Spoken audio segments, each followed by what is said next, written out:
सासू माँ। मोनिका और तुषार इन दोनों ने भागकर शादी कर ली।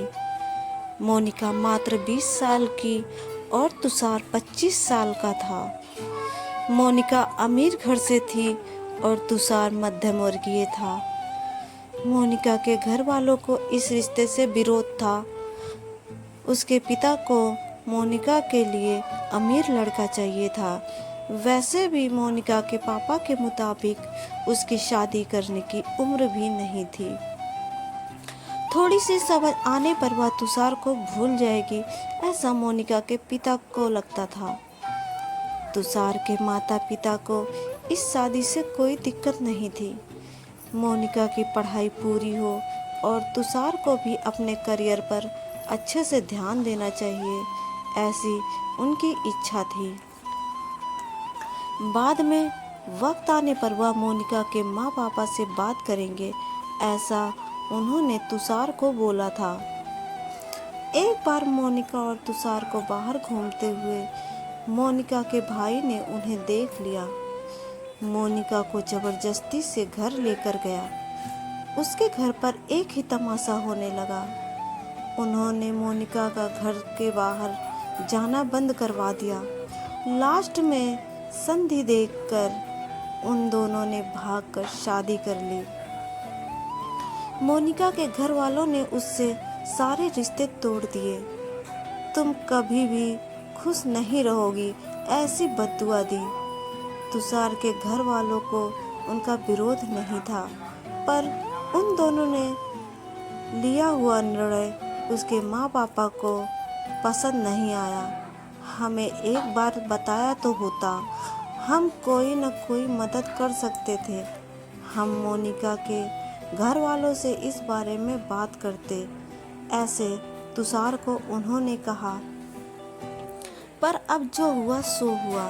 उन्होंने मोनिका को बहू के रूप में स्वीकार किया। मोनिका और तुषार को लेकर वह मोनिका के मायके में भी गई, पर मोनिका के पापा अड़े हुए थे। उनको मोनिका का चेहरा देखना भी पसंद नहीं था। पापा के खिलाफ जाने में माँ की हिम्मत नहीं हो रही थी। मोनिका के लिए अब मायका पूरी तरह से छूट गया था। धीरे धीरे मोनिका का तुषार के घर में मन लगने लगा। अब अपना जो कुछ भी है वह यहाँ पर ही है, यह उसे समझ आ गया।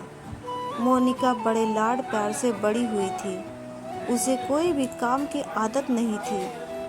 हमें भी उसे सब कुछ सिखाना पड़ेगा। इसकी तुषार की माँ को यानी मोनिका की सास को पता था। सब कुछ अच्छा चल रहा था, पर नियति के मन में कुछ अलग ही चल रहा था।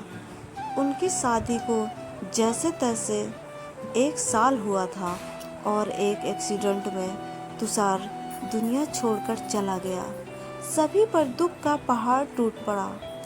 ऐन जवानी में अपने बेटे की मृत्यु होने के कारण तुषार के पापा को जबरदस्त मानसिक धक्का लगा। मोनिका भी पूरी तरह टूट गई थी। अभी तो उनकी गृहस्थी शुरू हुई ही थी। मोनिका के मायके वालों को भी यह बात मालूम पड़ी, तब भी मोनिका के मायके वाले कोई भी नहीं आए। तुषार की माँ इन सब में धैर्य से बर्ताव कर रही थी। तुषार के अंतिम संस्कार का कार्य निपटाकर उन्होंने मोनिका को उसके मायके छोड़ आने का निर्णय पक्का किया। मोनिका उसके मायके जाने के लिए तैयार नहीं थी। उन्होंने मोनिका को बहुत समझाने की कोशिश की। बेटी, तुम्हारे सामने पूरी जिंदगी पड़ी है, इसे बर्बाद मत करो। मैं बात करूँगी तुम्हारे माँ पापा से। ज़रूरत पड़ी तो मैं उनके पैर तक पकड़ लूँगी। उसे समझाकर वह उसे मायके लेकर गई, पर वहाँ भी उन्हें निराशा ही मिली। उसके मायके वालों का गुस्सा मोनिका पर से कम नहीं हुआ था। तुषार की माँ ने बहुत मनाने के बाद भी उन्होंने मोनिका को माफ़ नहीं किया। उसके पापा ने कहा, आपको वह बोझ लग रही है तो उसे कुएं में धकेल दो। तुषार के माँ पापा मोनिका को वापस घर ले आए। मोनिका के वापस घर आने से घर के बाकी लोग थोड़े नाराज थे।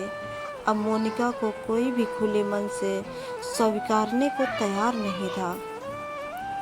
कुलच्छनी अपशकुनी पोते को निगल गई मेरे, अब बेटे को भी निगल जाएगी, यह ऐसा बोलकर तुषार की दादी मतलब मोनिका की दादी सास उसे ताने दे रही थी। उस वक्त तुषार के पापा की तबीयत बहुत खराब हो रही थी। यह सब मोनिका को सहन नहीं हो रहा था। उसने ठान लिया कि यहाँ से दूर निकल जाना चाहिए।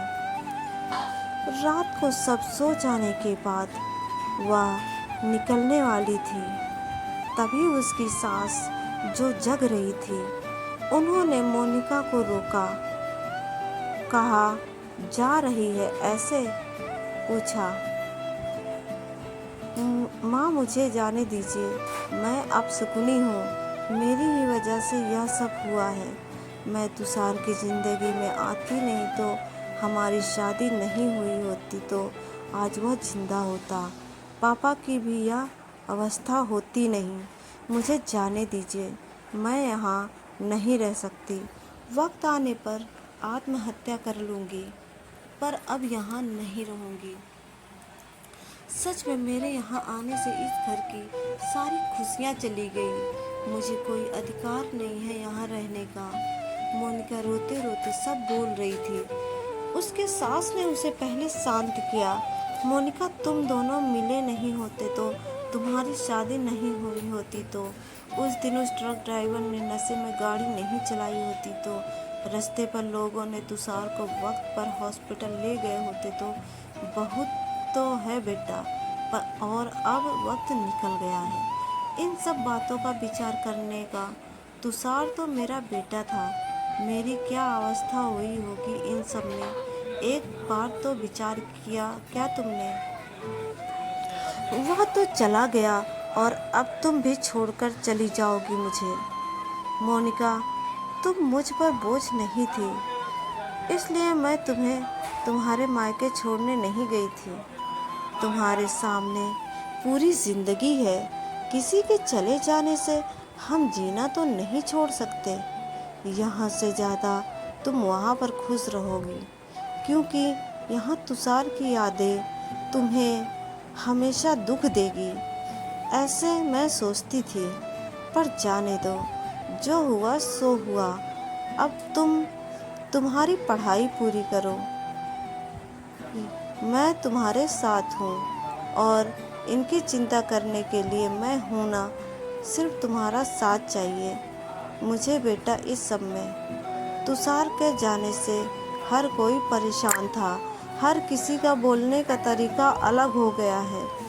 तुम्हारा दुख मैं अच्छे से समझ सकती हूँ, पर अब तुम्हें संभलना होगा। लोगों का बोलना नज़रअंदाज करना होगा। मन लगाकर पढ़ाई करनी पड़ेगी। तुम कोई भी गलत फैसला नहीं लोगी, इसका मुझे वचन दो। मैंने मेरा जवान बेटा गंवाया है और अब बेटी को नहीं खोना चाहती। सास की बातें सुनकर मोनिका को रोना आया। उसने सास को गले लगाया। माँ, मैं कहीं नहीं जाऊंगी आपको छोड़कर। आप जैसा बोलोगे वैसा ही मैं करूंगी। मोनिका की सास भी मन भर के रोई। आज पहली बार उनका दुख फूट फूट कर बाहर आया था। आगे मोनिका ने मन लगाकर पढ़ाई की। बहू नहीं, वह उस घर की बेटी बनी। बहुत सारे ताने, बुरी बातें सुने उसने। हर एक राह पर उसके सास उसके साथ थी। वो दोनों एक दूसरे की ताकत बनी। मोनिका IAS अधिकारी बनी। अब उसे दोष देने वाला लोगों का मुंह बंद हो गया। मोनिका के मायके वालों को भी ये खबर पता चली। उसके पापा के सिवाय मायके के बाकी लोग उसे पूछने लगे थे। सास ने अच्छा जोड़ीदार चुनकर मोनिका की दूसरी शादी करवाई। शादी के बाद भी मोनिका अपनी इस माँ को कभी नहीं भूली। शासकीय अंतिम काल में भी मोनिका रात का दिन करके सेवा में हाजिर होती थी। सास के रूप में मोनिका उसकी ज़िंदगी खरे अर्थ से जीना सिखाने वाली माँ उसे मिली थी। पर सच में मोनिका के सास जैसी ऐसी कितनी समझदार औरतें इस समाज में हैं जो एक चौखट से बाहर जाकर सोचती हैं और दूसरों का आधार बनकर उनका जीवन सफल बनाती हैं।